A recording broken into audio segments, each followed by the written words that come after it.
Okay, let's jump right in.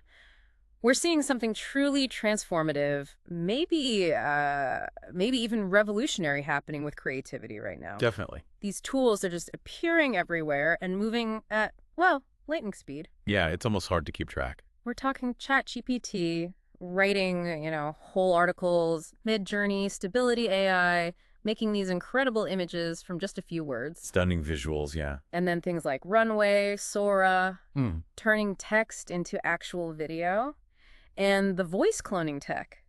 It's uncanny it can replicate someone's voice so accurately. It really can. The power and, I suppose, the accessibility of it all is, well, it's pretty dazzling. It feels like those old barriers, the ones that made creating really polished stuff hard. Uh-huh, like needing special skills or tons of expensive gear. Exactly, or just, huge amounts of time. They seem to be just dissolving so fast. An unprecedented pace, really. For a lot of tasks now, it's just a few clicks, maybe type in a prompt, and these generative AI tools can deliver something. But with that dazzling speed, that accessibility, comes this really intense debate, doesn't it? It feels pretty fierce sometimes. Oh, absolutely. On one side, you hear AI is this amazing new partner for creators. It's an amplifier, it unlocks things you couldn't even imagine before. That's the optimistic view, yeah. But then there's this other very strong voice saying, hang on, this is fundamentally plagiarism. It's exploitation. Because of how it's trained. Right. Trained on this massive ocean of human creativity, so much of it copyrighted, and often without asking, without paying, without even saying thanks. Mm-hmm. Permission and compensation are huge sticking points. So the lines are getting super blurry, aren't they, between what a human made and what a machine made, between like partnership and just unauthorized use. So that tension, that core conflict, is AI empowering us or is it exploiting existing work? Yeah. That's absolutely central. It's what so many creators and whole industries are wrestling with right now. And that dynamic, that tension, that's exactly what we want to really do a deep dive into today. Now, this isn't just us talking off the cuff. This whole exploration, it's grounded in a set of specific sources you've shared with us. Right. Articles, research papers, notes that really dig into these issues. Yeah, looking at the ethical stuff, the legal mess, the artistic side of generative AI across different creative areas. It's a complex picture. So our mission, really, in this deep dive is to be your guides through this material. We want to unpack the key insights, the most important takeaways from these sources. Help folks get a clearer understanding. Exactly. A clearer picture of this, well, complicated and super fast-moving relationship between AI and creativity. We want to figure out how creators might navigate this new world. What are the real opportunities? And what are the, frankly, very serious challenges? And the sources are really clear on this. Yeah. It's not black and white. Not at all. No simple answers here. There's incredible potential for these tools to help humans be more creative. But at the same time, there are significant risks, existential risks even, for some creators that are already having a real impact.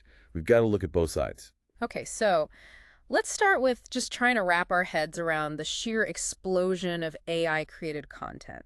It feels like it happened overnight. It does feel incredibly sudden, doesn't it? Just a few years back, AI was, beating chess masters, recommending movies, stuff like Be that. more in the background, yeah. Now, boom. It's right in the middle of the creative process, generating like entire novels and music from prompt, the images that look like they took days but were made in seconds. The speed of development and then getting these tools out there, it's been genuinely astonishing. And a key point the sources make is how quickly that line between human-made and machine-made is just dissolving. It's not just simple stuff anymore. No way. We're talking sophisticated visual art, music with nuance, complex video sequences generated from just descriptions, and those synthesized voices. Often you really can't tell them apart from a real person speaking. So what does that speed mean, practically? The sources give this really great example, focusing on TikTok. Ah, yes, the solo creator scenario. Right. Imagine one person working alone. Maybe they're great on camera, have brilliant ideas, but they don't have a whole production crew. Exactly. Limited resources, but big ambitions. And the example shows how this solo creator could use a whole bunch of AI tools together. Tools that handle different steps that used to need specialists or just tons of manual work. Right. So they might use something like GPT to brainstorm video ideas, maybe draft an initial script or outline. Okay. Then maybe use a voice synthesizer for the voiceover. Perhaps they don't like their own voice or they want a specific character voice. An AI image generator like Midjourney could whip up custom visuals, backgrounds, maybe even character concepts. And then the video itself. Yeah, an AI-powered video tool like Runway, or maybe even the newer stuff like Sora, could help generate scenes, transitions, maybe even automatically edit footage based on the script. And the punchline, the really striking bit from the source on this, using all these AI tools together, this one person could potentially create viral quality content, videos that look like a whole team made them. And here's the kicker. In one evening. That's the speed and scale we're talking about. Yeah. It just obliterates the traditional barriers to entry for making a lot of content quickly. So someone who was previously held back by, their specific skills or budget or just time. They can now potentially churn out content that competes with small studios, maybe even bigger players, on these really crowded platforms. You don't necessarily need the fancy camera, the studio, the graphic designer, the sound guy, the editor, for certain kinds of content, at least. It drastically reduces those requirements. It's a fundamental shift in how production can happen. So the source really highlights this double impact. On the one hand, yeah, AI is democratizing things. Absolutely. More people can bring their ideas to life. If you've got the vision, even without the technical skills or deep pockets, you can now potentially make something. It's empowering. But there's always a but, isn't there? There usually is. The flip side of easy creation for everyone is, well, everyone starts creating. Exactly. Platforms get absolutely flooded. Millions, maybe billions of pieces of content generated incredibly fast. And does it all start to look the same? That's the paradox, isn't it? Yeah. Even though the tools are powerful, if they're all trained on similar data using similar algorithms, the output can sometimes feel a bit generic. Well, polished, maybe, but lacking a unique spark. yeah. And it's all happening at a scale humans just can't match. It makes you wonder about, attention. How does anything stand out? How do you even find stuff? Yeah. Think about it. Just scrolling through your own feeds, looking at videos, whatever. Can you always tell if it's AI or human-made? It's getting harder and harder. And what happens to the value of any piece of content, whether a human poured their soul into it or an AI spat it out in seconds, when there's just this endless tsunami of stuff? Does it all just become noise? That saturation isn't just theoretical. It's a real challenge for creators trying to connect with an audience and for audiences trying to find something authentic amidst all that. Well, noise. Which leads us perfectly into the next big thing, the sources flag, the copyright crisis. Because all this AI content, this speed, the scale, it has to learn from somewhere, right? It's exactly right. These models aren't born creative, they learn. And this is where things get legally messy, and for a lot of creators, really worrying. Deeply worrying. The core issue, as the sources lay it out, is how these AI models get trained. They need absolutely massive amounts of data, text, images, music, code, video, everything. Terabytes, petabytes, Yeah. unimaginable amounts. And they usually get this data by scraping it, sending out automated bots to just hoover up everything they can find online. From websites, blogs, news sites, forums, digital libraries, art sites, music platforms, the whole internet, basically. The whole internet.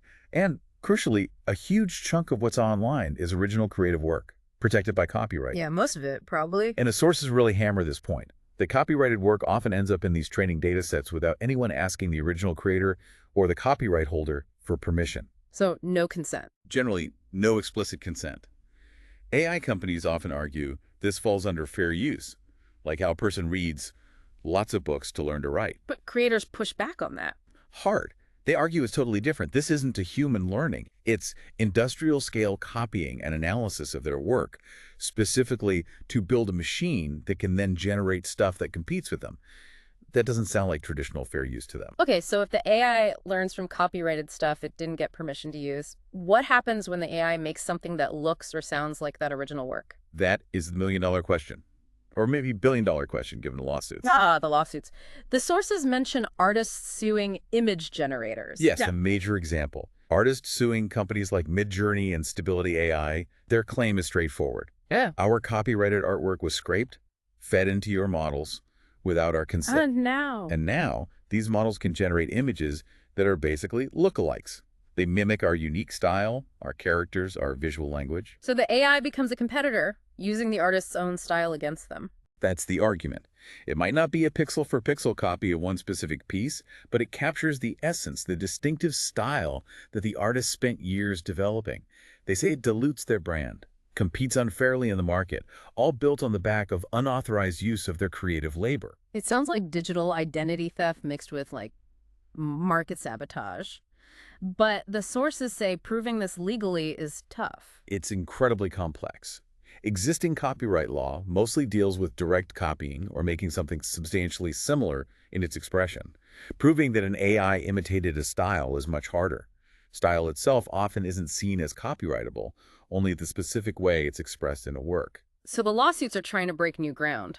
Pretty much. They're arguing things like the training itself was massive copyright infringement, or that the AI output, even if not a direct copy, is an infringing derivative work because it couldn't exist without the original training data. The legal precedents are still being hammered out case by case. It's murky water. And it's not just pictures, is it? The sources mentioned authors finding AI books that mimic them. That sounds creepy. Deeply violating, somebody describe it. Authors have found books listed on Amazon, for example, that they absolutely did not write. Generated by AI. Generated by AI models.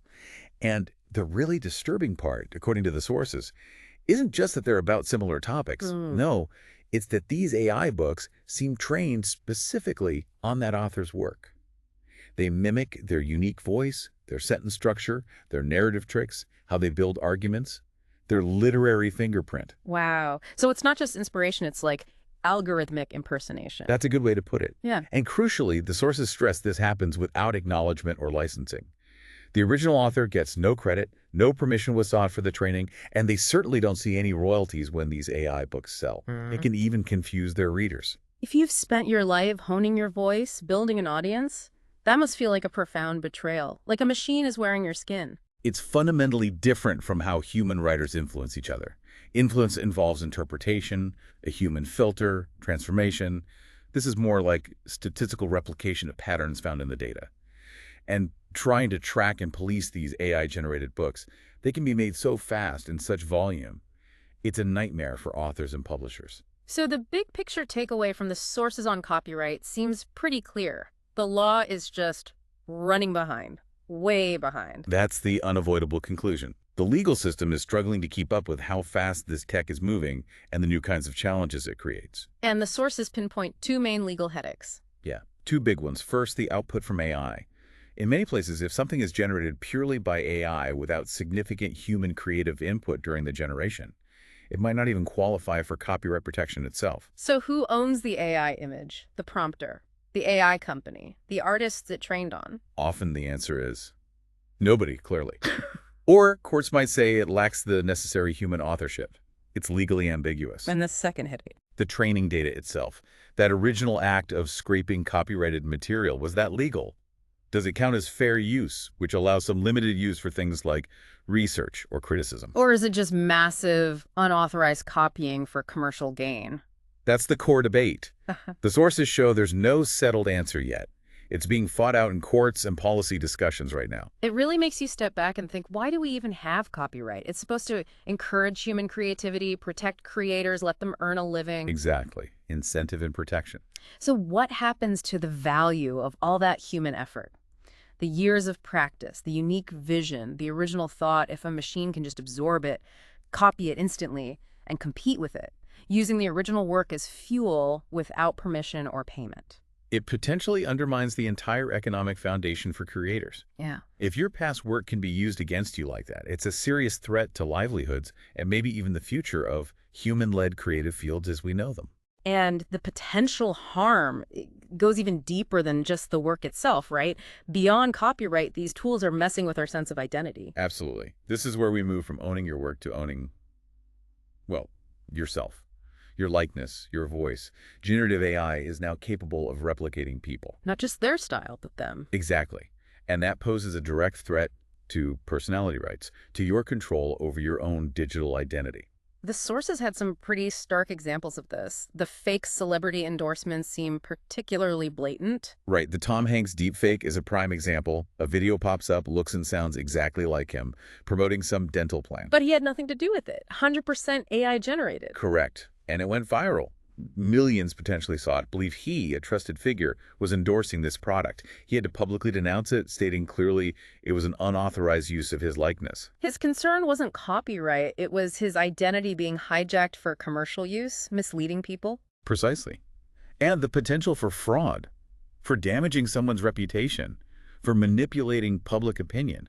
It's huge. And not just for famous people. Imagine this happening to anyone. It just corrodes trust in what we see and hear online. How do you know if that's really the person speaking? It's a fundamental attack on authenticity. And the sources had another example from music with voice cloning. Yes, the AI-generated track that sounded like Drake in The Weeknd. Right, it used AI to synthesize vocals that were incredibly close to their distinct styles and voices. So close that it sounded like a genuine collaboration or maybe a leaked track. And it took off, didn't it? Got millions of streams. Millions.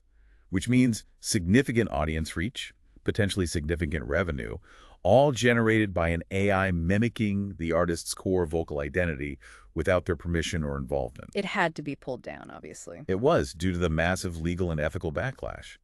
But it raised the question loud and clear, is your unique voice commercially yours? Can someone just clone it and use it? What protection should exist for that aspect of your identity? So the key takeaway here from the sources is pretty alarming. These tools can now replicate people's faces, voices, mannerisms, not just the stuff they create. It opens up a whole different can of worms beyond copyright. Questions like, consent, did the person agree to this?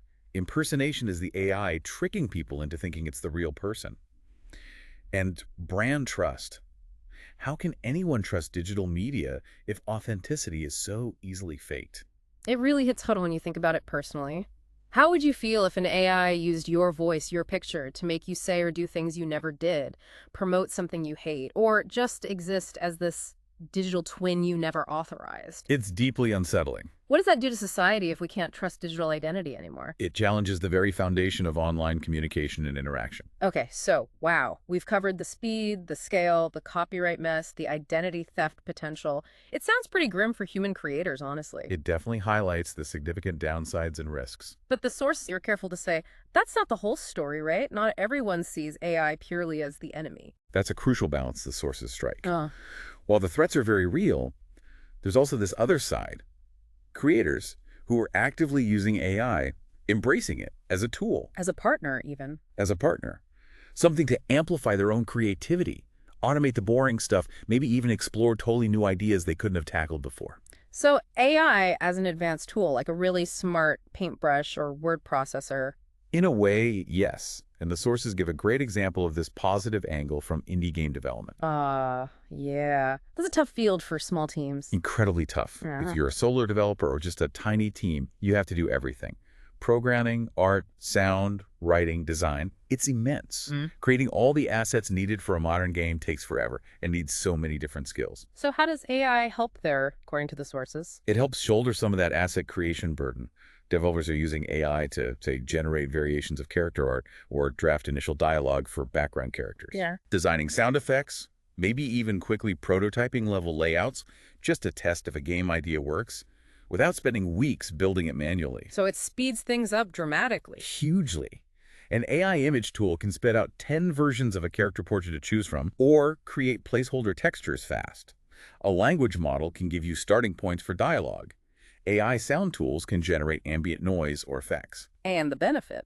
The big benefit highlighted is that it lets these small teams ship games faster. Hooray. They can make more ambitious, more polished games without needing a massive team or spending years on manual asset creation. So it lowers the barrier for complex projects, lets small players compete better. Exactly. It changes the economics for indie developers, letting them focus more on the core creative vision and less on the sheer grunt work of making every single pixel and sound wave. That makes sense. And the sources had another example with YouTubers using tools like GPT. Yeah, but importantly, not usually to write the whole script. No, how are they using it then? More like a brainstorming buddy or an assistant for structure. Okay. So a creator might feed it their channel topic and ask for ideas for new videos, especially what's trending. Or use it to help write catchy titles or those hooks you need in the first few seconds to keep people watching. Like an idea generator or outline helper? Precisely. Generating detailed outlines, structuring the points they want to make. And this feels like the really important part for this partnership idea. Yeah. The sources stress that the human creator keeps total creative control over the final thing. This is absolutely key. This is what separates partnership from replacement. The AI gives you raw material, ideas, structure, but the human is the director, The editor, the performer. the final judge of what works, what fits their voice, what connects with their audience. They pick the best AI ideas, they rewrite the script, they inject their personality when they film or record, they make the final cuts. So the value isn't that the AI makes the whole thing, but that it handles the early stages, the grunt work maybe, frees up the human for the really creative parts. That seems to be the analysis. It generates options fast, handles preliminary tasks, letting the human focus their energy on the unique stuff only they can bring. Their authentic voice, their experiences, their judgment, that connection. So the takeaway from the sources on this positive side is, what was the phrase? Co-creation is the sweet spot. That's the one? Meaning AI helps speed things up, makes workflows efficient, gives you starting points. But it doesn't replace human intention or originality. Yeah. The human guides the tool. Hmm. The human is still the artist, the director. It makes you think about other tools we use, doesn't it? Like a word processor is way faster than a typewriter, but it doesn't write the book for you. Design software lets you try ideas quickly. Right. They amplify your ability to execute your vision. So maybe generative AI, when used like that, is just the next powerful tool in the kit. For the creators who are making it work, it certainly seems like they view it that way, amplification, not substitution. The human role becomes more about curation and direction. And this whole idea of human value, needing to stand out. That brings us to another really interesting point from the sources. New business models popping up for human creators. Ways to adapt to this AI world. Yeah, the sources suggest we might be seeing a kind of counter-movement emerging as AI content floods everything. People start looking for something else. Exactly. Audiences might start actively seeking out and being willing to pay for content that feels genuinely human. So what becomes valuable then? Things like authenticity, seeing the process. Authenticity, transparency, maybe even just a clear label saying made by a human. That connection to the person behind the work seems to be gaining currency. The sources mentioned Patreon and these human-made badges. Right. Some creators are making a point of explicitly labeling their work. Putting tags like 100% human-made or no AI used on their profiles or content. Yeah, making it a clear part of their brand proposition. And the audience reaction, especially on places like Patreon where people directly support creators. The sources indicate that patrons are responding positively. They seem to value knowing their money is supporting a human's effort and vision, not maybe funding an AI system that might be problematic elsewhere, or just churning out low-cost content. So there's a market developing that specifically values the human touch. It looks that way. Whether it's a niche for dedicated fans or a sign of a bigger shift, it suggests that the creator's story, their visible effort, their unique perspective, those are becoming really important differentiators. That idea of the creator's narrative being part of the value is really interesting. And there was another example the sources brought up, more about the system itself, licensing datasets ethically. Yes, this is about trying to fix the problem at the training data issue. Some startups are exploring new models. Instead of just scraping everything without asking. Right, they're developing systems where AI companies would actually pay creators for the right to use their work in training datasets. So creators would get royalties, or some payment, if they choose to let their work be used for training. Exactly. It flips the model from opt-out, if that's even possible, to opt-in. It requires explicit consent and offers compensation.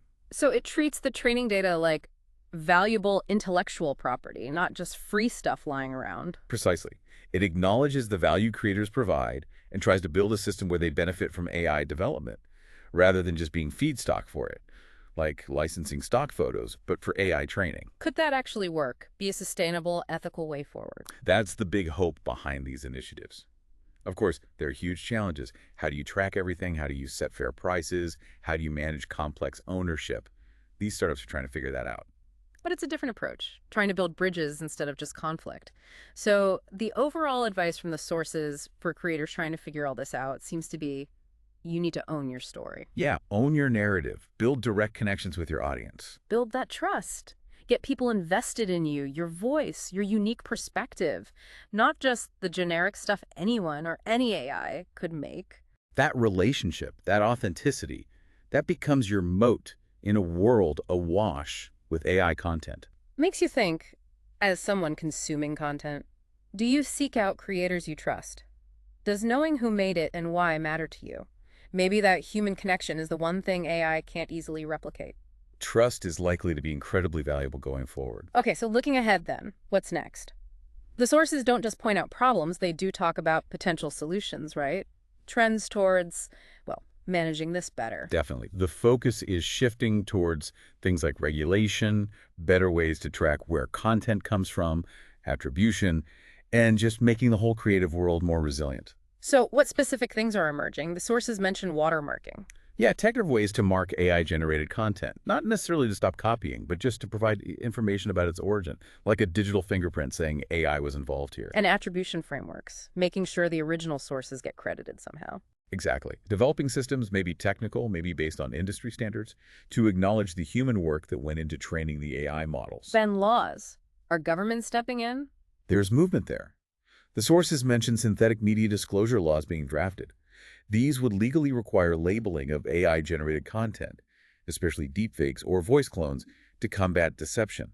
And ways to mark human work as authentic. Right, creating digital fingerprints or identifiers for original human creations to help prove authenticity and track usage. The sources gave a specific example from Adobe, content credentials. Yes, that's a big industry initiative. The idea is to embed secure metadata directly into digital files, images, videos, audio, right from the start. Like a hidden label. Secure tamper-evident label. It creates a verifiable history for the file. It can show who created it, how it's been edited, and crucially, whether AI tools were used along the way. So it's about building transparency right into the file itself, a kind of digital nutrition label. That's a great analogy. It aims to show the content's origin story, helping people understand its authenticity and how it was made. But the sources also pointed out limitations, right? Can't metadata be removed? Watermarks broken. Yeah, technical solutions are powerful for transparency, but they aren't foolproof on their own. They need to be part of a bigger picture that includes legal rules and industry agreements about respecting attribution and consent. Which leads to the big takeaway for the future. We need new systems. That's the core message. It's not just about tweaking the AI models. It's about building the whole ecosystem around them, the rules, the laws, the tech infrastructure, the industry standards. And the focus of these new systems has to be on, what were the two key things? Attribution and consent. Making sure original creators are credited and acknowledged. And establishing clear ways for creators to control if and how their work and identity are used by AI. It's about making AI development happen with creators based on agreement, not just to them by taking their data. Moving from extraction to collaboration, ideally. So, think about this. What kind of rules or systems would make you feel more confident in a world full of AI content? How do we get the innovation and the responsibility? Those are the huge questions we're only just starting to grapple with as a society. Okay, so let's bring it all back. That central question we started with, AI and creators. Is it a partner or is it a plagiarist? After digging through all this source material, the answer seems to be, well, it's complicated. The clear answer from the sources is, right now, it's both. Not one or the other. Both are true at the same time. Exactly. The sources show how AI does act like a plagiarist, training on copyrighted work without asking, mimicking styles, cloning voices and faces. That's exploitation. That's distortion. It can bypass creators, devalue their work by flooding the market with imitations, take away control. Absolutely. Those risks are real. But we also saw the other side, how AI can be an incredible partner, speeding things up, helping brainstorm, handling tedious work, letting smaller creators do big things. When it's used to augment human skill, with the human firmly in control, it can be genuinely empowering and unlock new creative avenues. And the difference between those two outcomes, partner versus plagiarist, the sources say it really comes down to how the AI is used, right? How it's used, definitely. Yeah. Is the goal to replace humans using their own work against them, or to help humans achieve more? And who controls it? Are the systems built to benefit creators and respect their rights, or just to extract value from their work for free? That control aspect is critical. And maybe the most important point, are creators included in this? Are they seen as partners whose work has value and needs consent? Or are they just data points to be replaced? Included, not replaced. That seems to be the crux of it. So the creator economy isn't dead, according to the source. Not dead, no, but evolving. Radically and rapidly evolving. And that leaves us and you listening with that final provocative thought the sources pose, something to really chew on as this all continues to unfold. Will AI, in the end, serve human creativity? Lift it up? Open new doors? Or will it end up replacing it? drowning originality in a sea of increasingly sophisticated imitation produced at unimaginable scale. Partner or plagiarist on a global scale? It's the question hanging over everything right now. And the answer isn't written yet. It depends on the choices we all make next. Well, that brings us to the end of this deep dive into AI and the creator economy. Thanks for joining us as we explored these really complex, really important issues based on the sources you gave us. Yeah, we hope this gave you a clearer sense of the landscape, the opportunities, the challenges, the tensions. Definitely keep that final question in mind. Observe how it plays out. Absolutely. Until the next deep dive,